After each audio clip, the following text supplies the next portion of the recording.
mechanical sense of people leaving their homes and voting in polling units. I think that a great deal of political illiteracy still exists in this country.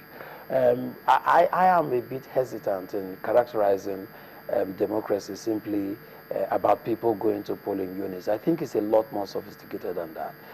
We need to make sure that not only are people making the choices, but they are in fact making knowledgeable choices. My preference, if you ask me, would be for people to vote according to the issues. But unfortunately, what tended to manifest, as far as I could see, was a situation where people were whipped into all kinds of frenzy, you know, by sloganism, by ethnic, you know, appeals to primordial sentiments, appeals to even religious sentiments. All of these things, I have to admit, in the short term, will serve the purposes of politicians. But if you look at it, because you mentioned looking at the larger narrative, if you look at a larger arc of democratic practice, it can only be a deficit for this country if people in the 21st century are still worried about whether their church member or somebody who squats in the same mosque with them occupies political office. I'm looking at this as a learning process because in the final analysis, societies outlast individuals who live in it, and which is why I share a bit of a cynicism that, look, we need to set higher standards for our public institutions and the kind of democratic practice we want to see. Okay. In sharing a little bit of a cynicism, let's look at the issue you raised. You raised that matter about, what did you call it now, large-scale malpractices. Oh, yeah. He brought it again to specificity. Talks about underage voting, logistics, PVCs and voting where you are. Let's begin with the underage voting. How do you determine who is underage? Because some people are small in stature and they could actually look much, much younger than their age.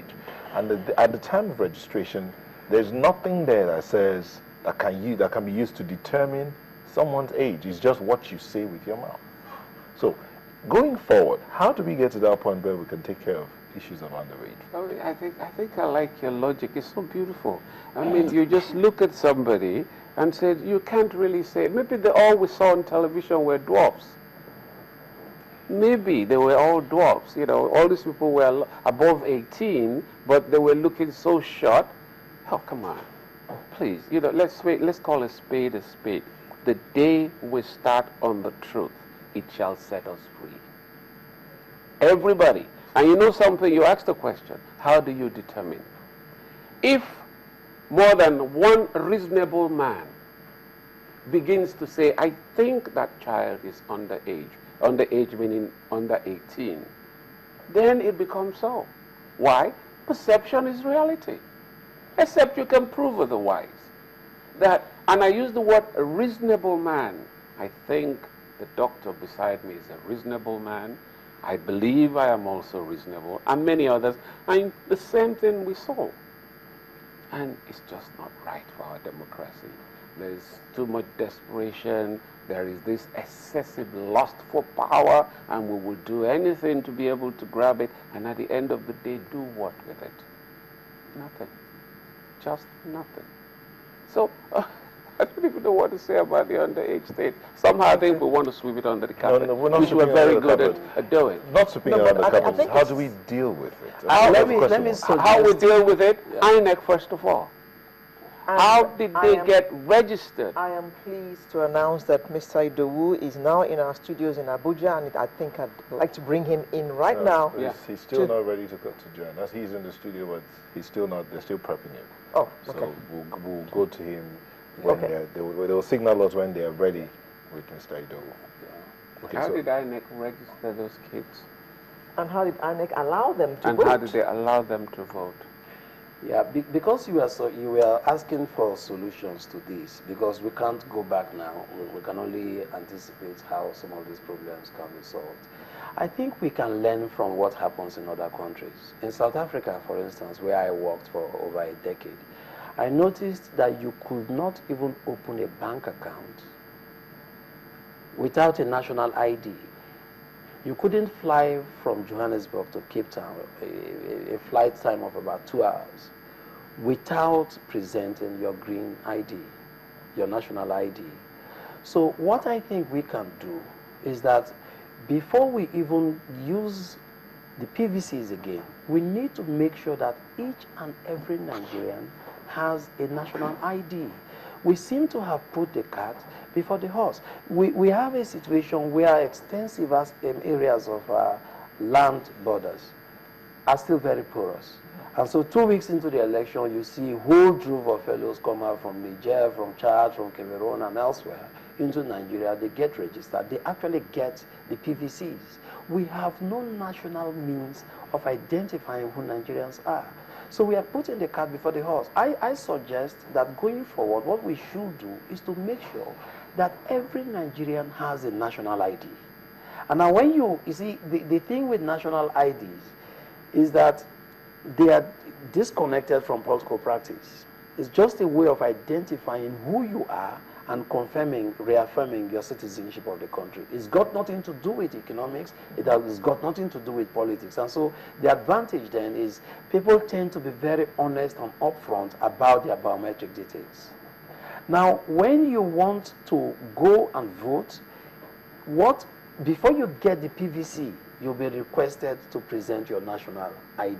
So the kind of biometric details you already have on your national ID will then be captured to produce the PVCs. In fact, Doctor, in other climes that have ID cards, when you have that identification, you Yes. don't need a PVC anymore. You don't need vote it. with your identification card. Yes, but one of the reasons why INEC has brought the PVC is to enhance the integrity of the process. But you see, the kind of counter-narrative that we are getting is that people who hold the PVCs, in fact, may not be citizens. In fact, may not be legally allowed to vote. So let's bring in Mr. Ehigese. The PVC national ID. Do we jettison the PVC and go back to the national ID because it will confirm your nationality, the biometrics are there, and we'll believe age, and now it's believed that when you're doing the national ID registration, you will be straightforward, upfront about who you are, where you come from, and all of that. I don't think that the fact that you have the PVC, vitiates, the integrity of the national ID system, or vice versa. What we have in this environment is a plethora of identification systems that capture the same metrics. Biometrics are constant. I mean, you go for your ID card, you do your biometrics, you go for your national passport, you go for your driver's license.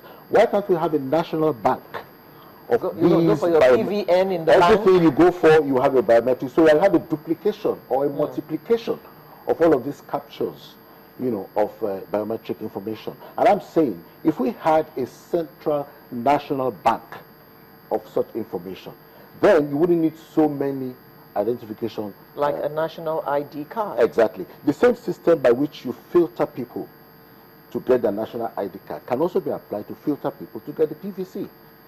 So you can have the PVC for the elections and, of course, the national ID card for any other purpose. I think what's important is that we should have a national bank. For example, the police does not have a national bank of information of people who have been arrested, for example.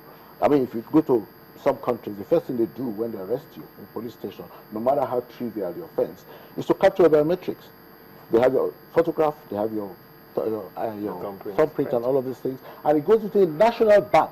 So any time else, at any other time that this shows up, people know that this guy has been here before, and you can solve crime and trace things. So I'm saying that what we should be aiming to do is to have a centralized, it could be the national ID system, but have a centralized bank, data bank of these biometrics, and then that way we would have moved a step further to, that will solve the issue of underage voting to a large extent. Absolutely. It's important to ask my brother here.